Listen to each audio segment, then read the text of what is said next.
Hello बच्चों, let's read out the question. Explain the physical significance of van der Waals parameters. तो जैसा कि हम जानते हैं हमारे पास हमारे दो वैन डर वाल्स पैरामीटर्स हैं। एक है ए और दूसरा है बी।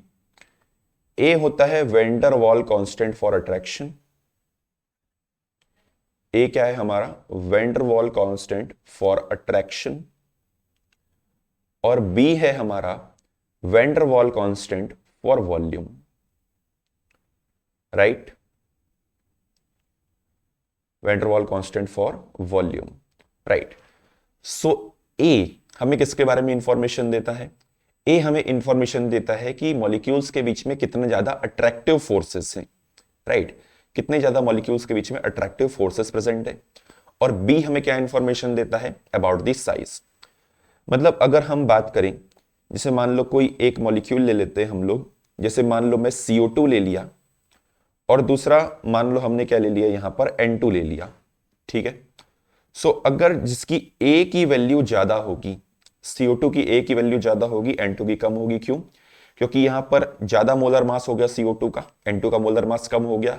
सो यहां पर अट्रैक्टिव फोर्सेस CO2 के जो होंगे वो ज्यादा हो जाएंगे, N2 के जो होंगे वो कम हो जाएंगे। राइट। सो जितने ज्यादा अट्रैक्टिव फोर्सेस, यहां पर मैं एक पॉइंट और लिख देता हूं, more will be the value of A, more will be the attraction, उतनी ज्यादा क्या होगी? अट्रैक्शन होगा। Right, more will be the value of A, more will be the attraction and easier will be the liquefaction. Easy will be the liquefaction. सोचो ना, जिसमें ज्यादा attraction होगा उसको लिक्विफाई करना क्या होगा? आसान होगा। राइट। और अगर हम बी की बात करते हैं, बी बी क्या रिप्रेजेंट करता है? Van der Waal constant for volume. Volume वाली बात करते हैं। तो सोचो, जिसका बी ज्यादा होगा उसका वॉल्यूम ज्यादा होगा, दैट मीन्स उसका साइज जो होगा वो क्या होगा? ज्यादा होगा। जैसे अगर हम कंपेयर करते हैं किसको? SO2 और मान लो N2 को ही कंपेयर करते हैं। ठीक है, SO2 और N2 को कंपेयर करते हैं।